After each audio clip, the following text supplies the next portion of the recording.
तो hello guys, मेरा नाम है शैंकी और मैं वापस आ चुका हूँ शी हल्क के एपिसोड 2 के साथ। तो जैसा कि हमने शी हल्क के लास्ट एपिसोड में देखा था कि कोर्ट रूम में टेडी एना ने हमला कर दिया था, जहाँ पर जेनी शी हल्क में बदलकर उसको नॉकआउट कर देती है। क्योंकि अब जेनी पहली बार पब्लिकली शी हल्क में बदली थी, इसलिए ये बात सभी के लिए ब्रेकिंग न्यूज हो जाती है कि कैसे एक सीधी सादी दिखने वाली लड़की ने हमले के वक्त हरी भरी राक्षस में बदल कर जूरी की जान बचाई थी। ये बात एक जूरी मेंबर भी मीडिया के सामने एडमिट करता है और शी हल्क को थैंक्स भी करता है, जिसके बाद यहीं से उसका नाम शी हल्क रख जाता है। अब हमें दिखाया जाता है कि जेनी जिस बार में जाया करती थी उसे सब वहाँ पर शी हल्क के नाम से चीयर अप करते हैं, जो कि जेनी के लिए काफी अनोइंग होता है। लेकिन निकी उसे समझा देती है कि ज्यादा सोचो मत, बस मोमेंट को एंजॉय करो। तो जेनी भी उसकी बातें मान लेती है और शी हल्क में बदलकर बार के अंदर चली जाती है। जिसके बाद निकी और शी हल्क दोनों दारू पीने लगते हैं। तब शी हल्क उससे बोलती है कि उसे ये नाम बिल्कुल भी पसंद नहीं आया, क्योंकि इसमें हल्क की परछाई होने का आभास होता है। तभी वहाँ पर डेनिस आता है और डेनिस जेनी को ताना मारता है कि वो इस सुपर हीरो वाले अवतार की वजह से केस जीती है। अब डेनिस को यहाँ लग रहा होता है कि जेनी शी हल्क इसलिए बन पाई क्योंकि उसका कजन भी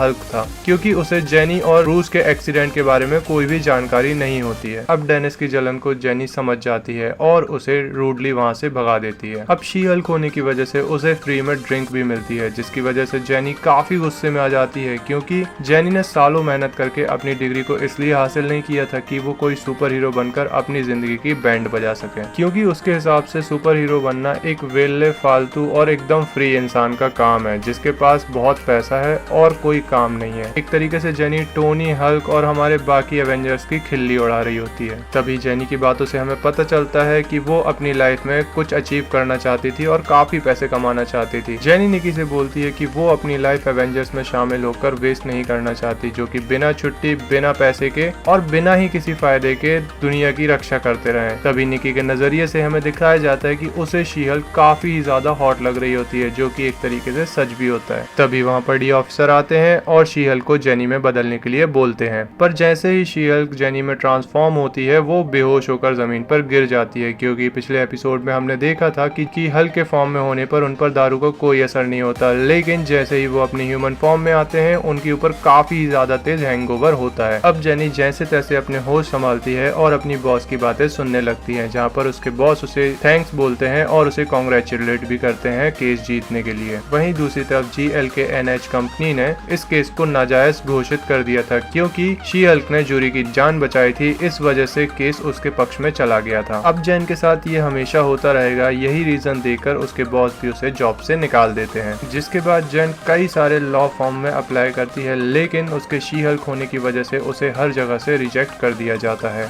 अब डिग्री और टैलेंट होने के बाद भी उसे कहीं जॉब एक्सेप्टेंस नहीं मिल रही थी, इस वजह से वो काफी डिप्रेस्ड हो जाती है। इसी बीच ब्रूस भी उसे कई बार कांटेक्ट करके हालचाल पूछने की कोशिश करता है, लेकिन जेन तो अपनी लाइफ को सुधारने की काफी जद्दोजहद कर रही थी, इस वजह से वो किसी से भी बात नहीं करना चाहती थी। जिसके बाद हमें दिखाया जाता है कि जेन अब अपना एक नया स्टार्टअप करने की कोशिश कर रही होती है, लेकिन निकी उसे कंटिन्यूअस हौसला दे रही होती है कि कोई भी कंपनी तुम्हें आराम से हायर कर लेगी। तभी जेन को फैमिली डिनर पर आने का इनविटेशन मिलता है। अब वो वहाँ जाना तो नहीं चाहती थी, लेकिन मजबूरी में उसे जाना पड़ता है, क्योंकि उसे पता था कि उसके पास अब कोई जॉब नहीं है, तो उसके अंकल आंटी उस पर जरूर ही ताना मारेंगे। जिससे बचने के लिए वो निकी को भी अपने साथ आने के लिए बोलती है, लेकिन निकी की आज डेट होती है, इसलिए वो उसके साथ नहीं जा पाती। रात में फैमिली डिनर पर आने पर जेन के पेरेंट्स उसका काफी अच्छे तरीके से वेलकम करते हैं। जिसके बाद हमें पता चलता है कि जेन के पेरेंट्स ने सबको पहले ही वार्निंग दे दी थी कि जेन की जॉब के बारे में उससे कोई भी बात नहीं करेगा। यहीं पे हम हल्क के तीसरे कजन को भी देख सकते हैं, जिसका नाम चैड होता है, जो कि जेन की एंट्री होने पर भी उससे सवाल पूछ बैठता है कि आखिर तुम्हारी जॉब क्यों चली गई। यहाँ पर हमें पता चलता है कि जेड थोड़ा स्लो है। मॉरिस के मना करने के बावजूद भी वो उससे वही सवाल पूछता है जिसके लिए उसे मना किया गया था। तभी हमें ये भी पता चलता है कि जेड इसलिए इतना खुदक रहा था क्योंकि उसका प्रमोशन हो चुका है। जिसके बाद फैमिली में धीरे धीरे सुपर हीरोज की बातें होने लगती हैं। तभी जेन की मॉम आती है और उसे बताती है कि उसने तो उसका नंबर सभी में बांटना भी चालू कर दिया है, क्योंकि उसने सभी बच्चों को बता रखा है कि उनकी बेटी एक सुपर हीरो है। वहीं जेन के फैमिली मेंबर्स उससे अजीब तरीके के सवाल पूछने लगते हैं, जैसे कि हॉकाय क्या अपने तीर चलाने के बाद उन्हें वापस से इकट्ठा करता है। अब इन सब सवालों से जेन काफी पक चुकी थी, इसलिए मॉरिस जेन को किचन में लेकर आते हैं, जहां आने के बाद मॉरिस उसे समझाने लगते हैं कि वो हल्क बनने के बाद अपनी जिंदगी को वेस्ट कर रही है और लोगों को सही साबित कर रही है कि वो गलत है। मॉरिस उसे काफी प्यार से समझाते हैं कि हल्क बनने वाली बात एक ना एक दिन सबके सामने आनी ही थी और उसे तो अपने ऊपर गर्व होना चाहिए कि उसने लोगों की जान बचाई, ना कि अपने भाई हल्क की तरह पूरा का पूरा शहर तबाह कर दिया। हल्क ने भले ही कितनी तबाही बचाई हो, लेकिन वो हमेशा लोगों की नजरों में हीरो ही रहा है।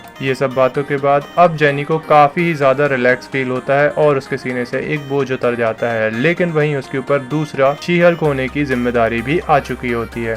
जिसके बाद जेन बार में चली जाती है और इतनी ज्यादा ड्रिंक करती है कि उसके पैसे भी खत्म हो जाते हैं। तभी वहाँ पर GLK-NH नाम की कंपनी का ओनर आता है और उसे एक ड्रिंक परचेज करके देता है और उसके साथ एक जॉब भी ऑफर करता है। पहले तो जेन को लगता है कि हॉलवे मजाक कर रहे हैं क्योंकि उन्हीं की वजह से उसकी लास्ट जॉब गई थी। जिसके बाद जेन को रियलाइज होता है कि मिस्टर हॉलवे काफी सख्त इंसान है जो कि कभी भी मजाक या हंसते नहीं है। मिस्टर हॉलवे अपनी कंपनी में एक नया डिवीजन खोल रहे होते हैं जिसका हेड वो जेन को बनाना चाहते हैं और उन्हें इस बात से भी कोई प्रॉब्लम नहीं थी कि जेन अपना असिस्टेंट किसे रख रही है। ये सब सुनने के बाद जेन फौरन से उस जॉब के लिए मान जाती है और उसको मंडे को जॉब के लिए बुलाया जाता है। मंडे के दिन वो फुल कॉन्फिडेंस से कंपनी के अंदर जाती है और मिस्टर हॉलवे से मिलती है। तब उसे पता चलता है कि सुपर ह्यूमंस आजकल बहुत ज्यादा क्राइम करने लगे हैं, जिसके लिए उन्होंने super human law department open किया है जिसका हेड वो शी हल्क को बनाना चाहते हैं। जिसके बाद उसे ये समझ में आ जाता है कि वो उसे और शी हल्क को दोनों को ही जॉब पर रखना चाहते हैं। जिसके बाद हॉलवे उसके सामने सिर्फ एक ही शर्त रखता है कि ऑफिस या कोर्ट उसे सिर्फ और सिर्फ शी हल्क बनकर ही आना होगा, जिसकी वजह से उस सारे लोगों की नजरें सिर्फ और सिर्फ उस पर हों।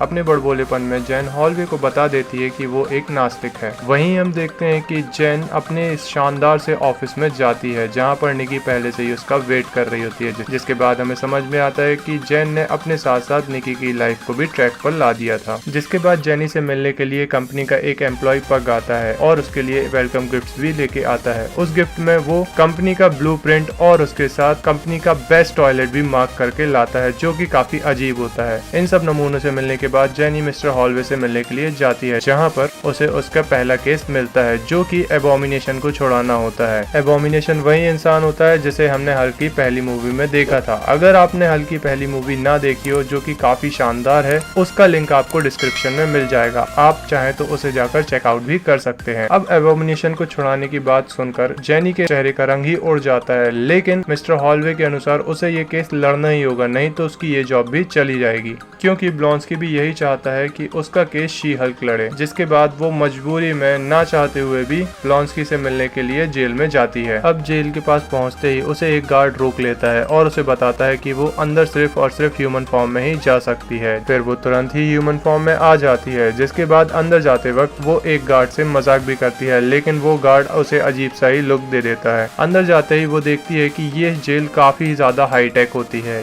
और एमएल ब्लॉन्स्की अपने ह्यूमन फॉर्म में जेन का वेट कर रहा होता है, जहाँ पर हम देख सकते हैं कि वो भी एक काफी ज्यादा ही हाईटेक चेम्बर के अंदर होता है। जेन के अंदर आने के बाद एमएल ब्लॉन्स्की उसे नमस्ते बोलता है और उसे बताता है कि उसने अपने अंदर के एबोमिनेशन को कंट्रोल कर लिया है और वो भी अब एबोमिनेशन में बदलना नहीं चाहता। जिसके बाद ब्लॉन्स्की अपने बारे में जेन को बताने लगता है कि वो आर्मी का एक कैप्टन हुआ करता था। जिसके बाद ब्लॉन्स्की अपना नजरिया जेन के सामने रखने लगता है। वो उसे बताता है कि जब हल्क तबाही मचा रहा था तो उसकी कंट्री ने उसे ही सुपर सोल्जर सीरम दिया, जिसकी वजह से वो एबोमिनेशन में बदल गया और वो हल्क को रोकने के लिए अपनी पूरी ताकत लगाने लगा। उसे लग रहा था कि लोग उसे एज अ हीरो एक्सेप्ट करेंगे, लेकिन आखिरकार उसे विलन बना दिया गया और उसको जेल के अंदर सड़ने के लिए छोड़ दिया गया। अब उसकी बातों से जेन भी काफी अपने आप को कनेक्ट कर रही थी, लेकिन असलियत तो हमें पता ही है कि ब्लॉन्स्की किस तरीके का इंसान है। वो शुरू से काफी चालाक रहा है और अपने फायदे के लिए वो किसी का भी इस्तेमाल कर सकता है। जिसके बाद ब्लॉन्स्की अपने 7 दोस्तों का नाम भी बताता है जो कि जेल से छूट चुके हैं। जिसके बाद वो जेन को बताता है कि यहाँ से छूटने के बाद वो अपने उन 7 दोस्तों के साथ शांतिपूर्वक रहना चाहता है। यहाँ पर हमें पता चलता है कि ब्लॉन्स्की ने